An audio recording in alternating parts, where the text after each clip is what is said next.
오늘 새벽기도 함께 하신 우리 성도님들 환영합니다. 우리 찬송가 215장으로 함께 영광 돌려드리겠습니다.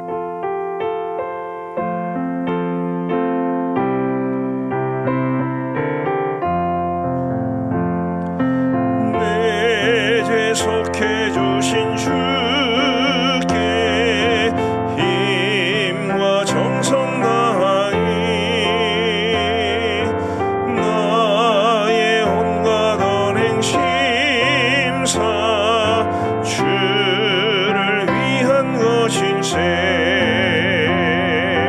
내게 있는 모든 것을 주를 위해 바치니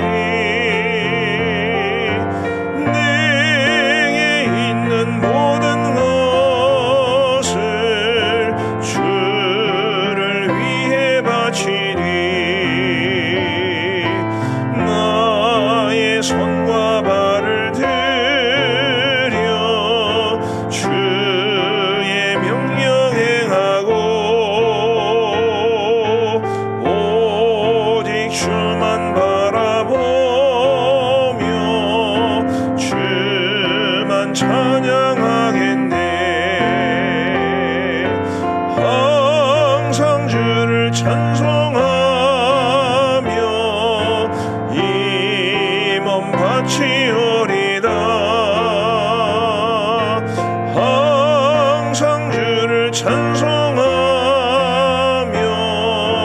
이 몸 바치오리다. 내가 주를 바라보니 나의 영혼 밝아져 십자가를 지신 주만 항상 바라봅니다. 십자가를 바라보며 주만 바라가리라. 십자가를 바라보며 주만 바라가리라.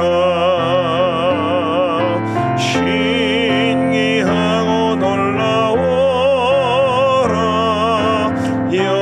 영광스런 왕의 왕. 나를 친구 삼아 주사 편히 쉬게 하시네. 주의 날개 보호 아래 영원한 식 없겠네. 주의 날개 보호 아래 영원한 식 없겠네.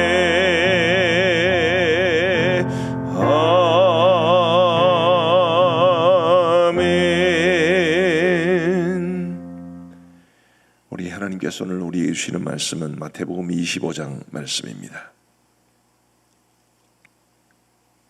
마태복음 25장 31절부터 46절까지의 말씀을 우리 교독하시겠습니다. 마태복음 25장 31절부터 46절, 제가 먼저 31절을 읽겠습니다. 인자가 자기 영광으로 모든 천사와 함께 올 때에 자기 영광의 보좌에 앉으리니 모든 민족을 그 앞에 모으고 각각 구분하기를 목자가 양과 염소를 구분하는 것 같이 하여 양은 그 오른편에 염소는 왼편에 두리라. 그때 임금이 그 오른편에 있는 자들에게 이르시되 내 아버지께 복받을 자들이여 나와 창세로부터 너희를 위하여 예비된 나라를 상속받으라. 내가 줄일 때에 너희가 먹을 것을 주었고 목마를 때에 마시게 하였고 나그네 되었을 때에 영접하였고 헐벗었을 때에 옷을 입혔고 병들었을 때에 돌보았고 옥에 갇혔을 때에 와서 보았느니라.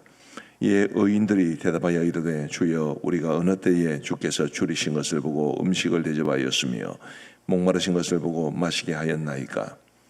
어느 때에 나그네 되신 것을 보고 영접하였으며 헐벗으신 것을 보고 옷 입혔나이까?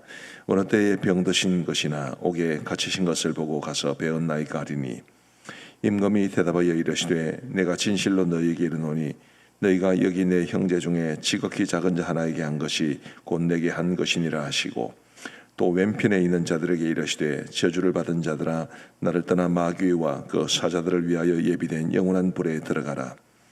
내가 줄일 때에 너희가 먹을 것을 주지 아니하였고 목마를 때에 마시게 하지 아니하였고 나그네 되었을 때에 영접하지 아니하였고 헐벗었을 때에 옷 입히지 아니하였고 병들었을 때와 옥에 갇혔을 때에 돌보지 아니하였느니라 하시니, 그들도 대답하여 이르되 주여 우리가 어느 때에 주께서 줄이신 것이나 목마르신 것이나 나그네 되신 것이나 헐벗으신 것이나 병드신 것이나 옥에 갇히신 것을 보고 공양하지 아니하더이까? 이에 임금이 대답하여 이르시되 내가 진실로 너희에게 이르노니 이 지극히 작은 자 하나에게 하지 아니한 것이 곧 내게 하지 아니한 것이니라 하시리니, 그들은 영벌에 의인들은 영생에 들어가리라 하시니라. 아멘. 오늘 비유는 마태복음 25장에 나오는 종말에 관한 세 가지 비유 가운데 하나요, 또 마지막 비유입니다. 흔히 양과 염소의 비유라고 불리는 이 비유가 우리에게 말해주는 것은 굉장히 선명합니다. 우리 예수님이 이 땅에 다시 오시면 모든 민족, 모든 사람들을 다 심판하시게 될 텐데 딱 두 종류입니다. 중간지대는 없습니다. 양으로 분류된 사람과 염소로 분류된 사람. 근데 무엇을 보고 양과 염소로 분류하시느냐 하면, 우리 예수님께서 굶주리고 헐벗고 병들고 또 옥에 갇혔을 때에 찾아오고 또 섬겨준 사람들은 양의 그룹에, 그렇지 않은 사람들은 염소의 그룹에 두시겠다, 그렇게 말씀하셨는데, 양으로 분류된 사람들도 자신들이 언제 주님을 섬겼는지를 알지 못했고, 염소로 분류된 사람들도 그들이 언제 예수님을 섬기지 않았는지에 대해서 알지 못했습니다. 그때 우리 예수님께서 지극히 작은 자 하나에게 한 것이 곧 내게 한 것이고 지극히 작은 자 하나에게 하지 아니한 것이 내게 하지 않은 것이라, 그렇게 말씀해 주셨습니다. 이게 오늘 본문의 전체적인 내용인데, 이 내용 속에서 우리가 정말 우리의 가슴에 깊이 담아야 할, 그리고 그 말씀대로 살아야 할 중요한 원리 몇 가지를 살펴보고자 합니다. 먼저 첫 번째로 우리가 살펴보아야 할 것은, 이 성경 어디에를 봐도 행함으로 구원을 받는다고 말한 곳은 없습니다. 근데 오늘 이 본문은 꼭 행함으로 구원받는다고 말하는 것처럼 보입니다. 지극히 작은 자 하나를 섬겨준 것이 예수님을 섬긴 것이다 라고 말하며, 우리 예수님 그들에게 이제 뭐라고 말씀하셨느냐 하면 34절 말씀인데요, 우리 34절을 같이 한번 읽어보시겠습니다. 34절입니다. 시작. 그때에 임금이 그 오른편에 있는 자들에게 이르시되 내 아버지께 복받을 자들이여, 나와 창세로부터 너희를 위하여 예비된 나라를 상속받으라. 창세로부터 너희를 위하여 예비된 나라를 상속받으라. 명백하게 이제 하나님의 나라를 상속받는다는 것이고, 또 그것은 곧 구원받는다는 것을 말합니다. 반면에 이 염소로 분류된 사람들에게 뭐라고 말씀하시느냐 하면 41절 말씀인데, 같은 내용이지만 전혀 상반되는 내용입니다. 우리 41절도 같이 한번 읽어보시겠습니다. 시작. 또 왼편에 있는 자들에게 이르시되 저주를 받은 자들아 나를 떠나 마귀와 그 사자들을 위하여 예비된 영원한 불에 들어가라. 마귀와 그 사자들을 위하여 예비된 영원한 불, 바로 지옥의 불을 말하는데, 예수님 안 믿었기 때문에 지옥에 들어간다 그런 언급은 전혀 없고, 예수님을 섬기지 않았기 때문에 지옥에 들어간다 그 내용만 있습니다. 그래서 이 내용만 보면 행함으로 구원을 받고 행함이 없으면 구원을 받지 못하는 것처럼 말하는 것으로 보입니다. 46절 말씀에 이제 그 두 말씀을 요약해서 이렇게 말씀하십니다. 그들은 영벌에 의인들은 영생에 들어가리라 하시니라. 그래서 전체적인 성경의 가르침과는 맞지 않는 이 말씀을 우리가 어떻게 이해를 해야 할까요? 아무리 그래도 행함으로 구원받는 것은 아닙니다. 그러면 이 말씀이 우리에게 말해주는 바는 이렇게 결론 지을 수밖에 없을 겁니다. 믿음으로 천국에 들어가고 믿지 않았기 때문에 지옥에 들어가는 것은 불변의 진리라고 본다면 왜 예수님께서 이렇게 말씀하셨을까? 그것은 가난하고 힘들고 어려운 사람들을 도와주는 것이 그게 믿음의 본질이라는 것을 말해 줍니다. 믿음을 가졌기 때문에 예수님을 섬기듯 가난하고 힘들고 어려운 사람들을 섬겨야 하는 것이고, 그게 우리의 믿음을 보여주기 때문에, 그게 우리의 믿음을 입증하고 증명해 주기 때문에 곧 예수님께서 이 선언을 하신 것입니다. 우리 사랑하는 성도 여러분, 믿음이란 우리의 내면의 문제가 아니겠습니까? 내 마음으로 예수님을 믿고 내 마음으로 우리 하나님을 사랑하고 그렇게 우리가 살아가는 거지요. 그런데 이 믿음이 우리의 내면의 문제이기 때문에 우리 사실은 모태신앙을 가진 분들은 좀 더 그런 경향이 있습니다만은, 내가 정말 예수님을 믿는가 조금 헷갈릴 때가 아마 있었지 않겠습니까? 지금이야 이제 이 새벽기도에 참석하시는 분들은 되게 연세가 좀 있는 분들이시니까 그런 과정을 거쳐 오셨겠지만, 저만 하더라도 대학 시절, 청년 시절, 심지어 전도사로서 이 목회자의 길을 걸어가기 시작한 이후에도 내가 가진 믿음이 진짜 믿음인가 헷갈릴 때가 종종 있었습니다. 네, 그런 우리에게 성경은 여러 가지 측면에서 우리의 믿음이 이러하다, 이런 것을 보면 믿는 것이 확실하다라고 말씀해 주시는 것이 몇 가지가 있는데, 그 중에 하나가 바로 이것입니다. 가난하고 힘들고 어려운 사람들을 바라볼 때 우리 마음에 긍휼의 마음이 있는가, 그리고 그들을 우리의 형편이 닿는 대로 도와주려고 하는 마음이 있는가, 혹은 그들을 위해서 1,000원짜리 한 장, 10,000원짜리 한 장 쓰지 못해도 그들을 바라보면서 정말 주님의 마음으로 애타하는 마음이 있는가, 그런 마음을 가지고 있으면 그게 참된 믿음이라 그렇게 말하는 것으로 보이는 겁니다. 또 있겠지요. 제가 얼마 전에 읽은 책에 보면 이런 내용도 있습니다. 우리가 정말 믿음을 가지고 살아간다는 게 무엇을 보면 알 수 있느냐 하면, 죄를 얼마나 경계하는가, 죄와 악을 바라보면서 얼마나 미워하는가. 사람을 미워하는 것이 아니라 죄를 미워하고 악을 미워하는 그것이 곧 우리가 믿음을 가진 증거다, 그렇게 말해주고 있습니다. 우리 사랑하는 성도 여러분, 그래서 우리가 이 어려운 이웃들을 돌아보는 것 정말 너무너무 중요합니다. 그게 믿음의 본질입니다. 믿음의 격가지가 아닙니다. 해도 되고 안 해도 되는 것이 아니라 어느 정도 도와줘야 되느냐, 어느 정도 힘을 써야 하느냐, 그거야 사람마다 다 다르고 형편 따라 다 다르겠지만, 어떻든 가난하고 힘들고 어려운 이웃들을 불쌍히 여기고 그들을 조금이라도 최선을 다해서 도와주려고 하는 것이 믿음의 본질이다. 그것을 결코 잊지 마시기를 간절히 바랍니다. 또 하나 우리가 기억해야 할 것은, 그렇게 어렵고 힘들고 또 아주 곤란한 상황에 처해 있는 사람들을 돕는 것이 곧 주님을 섬기는 것이다 라고 주께서 인정해 주셨다는 것을 우리는 볼 필요가 있습니다. 굉장히 은혜로운 표현입니다. 여러분, 정말 우리가 예수님을 섬긴다, 혹은 예수님을 위해서 뭔가를 해드린다, 얼마나 많이 들어야 되겠습니까? 제가 종종 그런 이야기를 드렸습니다만, 제가 우리 교회에서 목회하는 동안 대신방을 2번 했었습니다. 근데 대신방을 할 때마다 굉장히 우리 정말 교회 성도들이 목회자를 존중해 주신다라고 생각을 했던 때가, 신방 받으려고 방석 새로 준비하시는 분들은 부지기수고요, 도배장판 새로 하시는 분도 계시고, 그런 모습을 보면서 정말 목회자를 존중해 주신다, 그런 생각 때문에 굉장히 감동받았었습니다. 나는 안 했는데 걱정하지 마십시오. 그렇게 안 한 분들도 많습니다. 그렇게 하시는 분들도 보면서 굉장히 감동을 많이 받았는데, 여러분, 담임 목사가 대신방을 할 때도 그렇게 정성을 기울이시면 우리 예수님이 우리에게, 여러분들의 가정에 방문을 하신다, 여러분들이 예수님을 대접을 하신다, 섬긴다, 얼마나 많은 에너지를 쏟아야 되겠습니까? 그런데 우리 예수님은 말씀하시기를, 가난한 사람에게 한 것이 곧 내게 대하여 한 것이라. 우리가 가난한 사람에게 적은 정성이라도 베푼 것이 그게 곧 주님을 섬긴 것이다, 그런 의미로 우리 주님이 받아주신다는 것이니까 이것은 조금 속된 말로 하면 굉장히 수지맞은 투자입니다. 적은 것으로도 예수님을 섬길 수 있으니까, 작은 것으로도 예수님을 도울 수 있으니까 굉장히 수지맞는 투자가 아니겠습니까?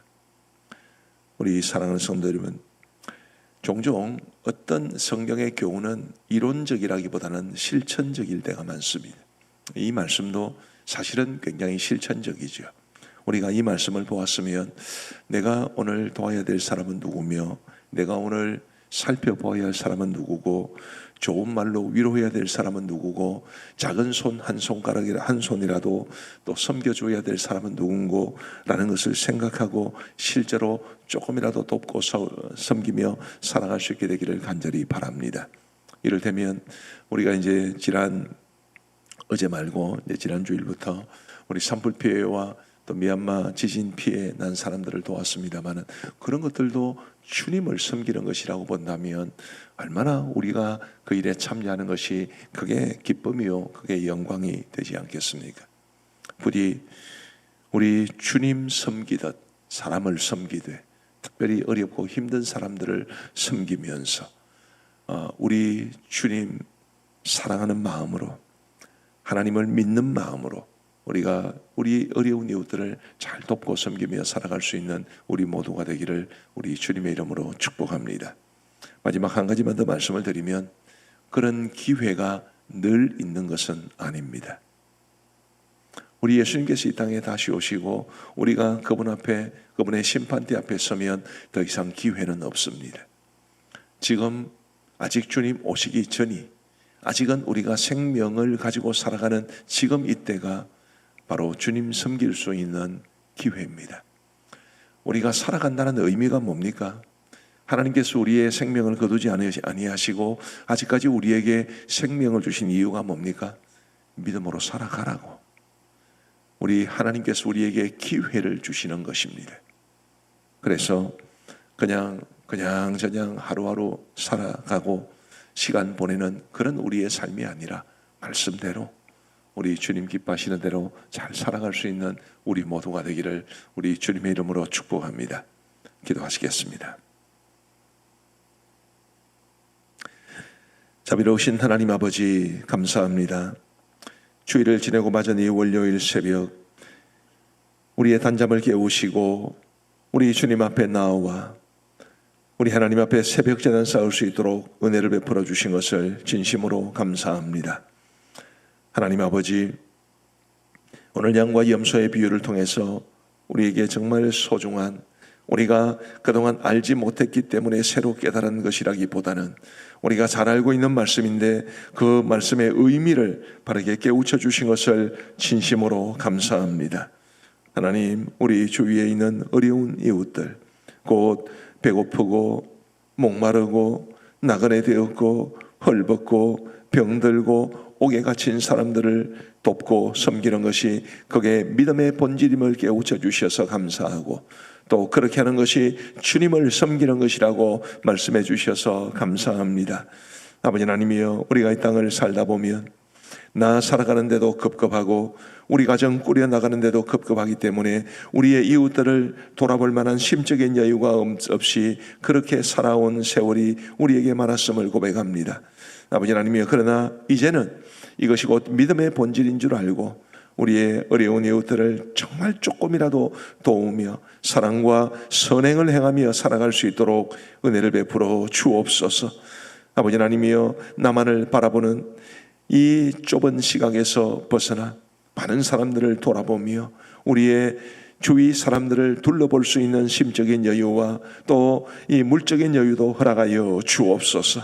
하나님 아버지, 무슨 일을 하든 주님의 일을 하듯 하고 누구를 만나든 주님을 만나듯 할 수 있는 우리 모두가 되어서 사람을 섬김으로 주님을 섬길 수 있도록 은혜를 베풀어 주옵소서.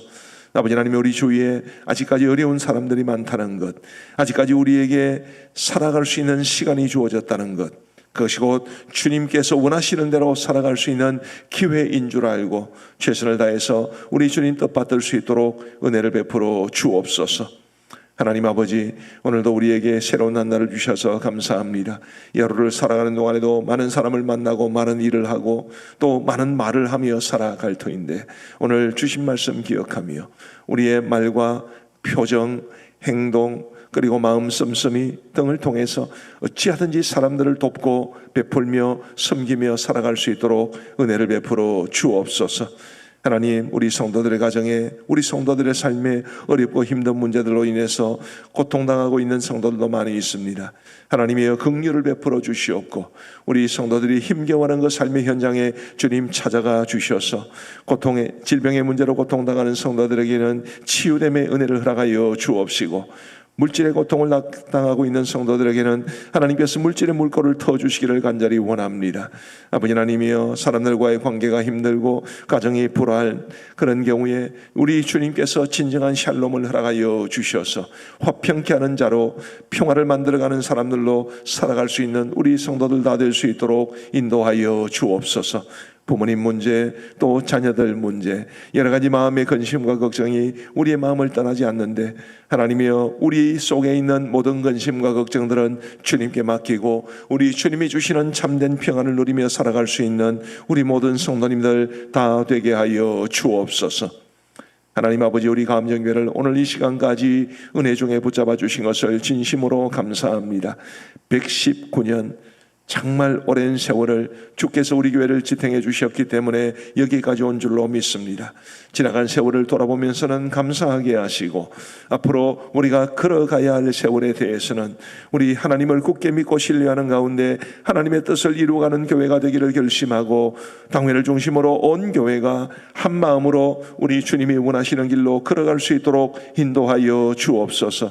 아버지 하나님이여, 우리 교회에 주신 분립개척 교회의 비전을 하나님께서 선하게 인도하여 주시옵고, 이 일을 앞서 진행시키고 있는 우리 분립개척 추진위원들, 건축위원들에게 하나님께서 능력과 지혜 주셔서 잘 감당할 수 있도록 도와주옵시고, 우리 청빙위원들을 기억하여 주셔서 저를 이어서 우리 교회에서 목회할 좋은 목사님을 모셔오는 일에 하나님이 주시는 거룩하신 지혜와 분별력 그리고 인도하심이 반드시 있을 수 있도록 은혜를 베풀어 주옵소서. 온 교회 성도들은 함께 기도하며 하나님이 우리 안에 행하실 일들을 사모하며 준비할 수 있도록 은혜를 베풀어 주옵소서. 하나님 아버지, 간절히 원하옵기는 우리 교회가 더 건강한 교회로 세워지기를 간절히 원합니다. 하나님의 은혜로 더욱 충만한 교회, 성도들이 서로 깊이 사랑하는 교회, 하나님이 우리에게 주신 목장들이 건강하게 세워져서 이 작은 소그룹들을 통해 이 큰 교회가 더욱 아름답게 세워지는 아름다운 교회가 되게 하여 주옵소서. 각 목장을 섬기는 목자들에게 은혜를 베풀어 주시옵고, 목장을 섬기고 목장 식구들을 사랑하고 돕는 일이 결코 쉽지 않지만 하나님께서 기뻐하시는 일이라 믿고 그 일을 감당하고자 할 때에 감당할 수 있도록 하나님께서 필요한 모든 것을 넉넉하게 공급하여 주옵소서. 아버지 하나님, 우리 원로 목사님을 비롯한 모든 파송 선교사님들, 협력 선교사님들을 기억하시고 우리 협력교회와 협력기관들을 또한 지켜보아여 주옵소서. 우리 교회가 입양한 라카인족, 주황족, 긴족, 타이족 기억하여 주옵시고, 우리 라카인족을 비롯한 미얀마 미전도 종족 선교를 위해서 하나님께서 우리의 손으로 세우신 양곤 그레이스 신학교 위에 크신 은혜를 베풀어 주옵소서. 아버지 하나님이여, 대통령 탄핵이 인용됨으로써 큰 변곡점을 지나기는 했습니다마는 앞으로가 또 큰 문제입니다. 아버지 하나님이여, 정말 이제 대선이 다시 치러져야 할 터인데 하나님이여, 이 나라 이 민족을 불쌍히 여겨주셔서 다시는 벌받아 대통령직을 그만두거나 대통령직을 그만둔 이후에 벌받는 경우가 없도록 도와주시고, 정말 온 국민이 존경할 만한 귀한 대통령이 세워질 수 있도록 은혜를 베풀어 주옵소서. 아버지 하나님이여, 지금 경기가 많이 좋지 않고 이 험난한 국제외교 이 상황 속에서 우리나라가 갈 길을 잃은 듯합니다. 하나님께서 도와주셔서 이 나라를 긍휼히 여겨주시고 이 백성들을 불쌍히 여겨주셔서 우리 나라가 세계 속에 선교하는 교회로서의 자리를 굳건히 지킬 수 있도록 인도하여 주옵소서. 이제 우리가 개인적으로 기도하는 시간을 갖겠사오니 하나님께서 우리의 기도에 귀 기울여 응답해 주시기를 간절히 원하옵고 우리 구주 예수 그리스도의 이름으로 기도하옵나이다. 아멘.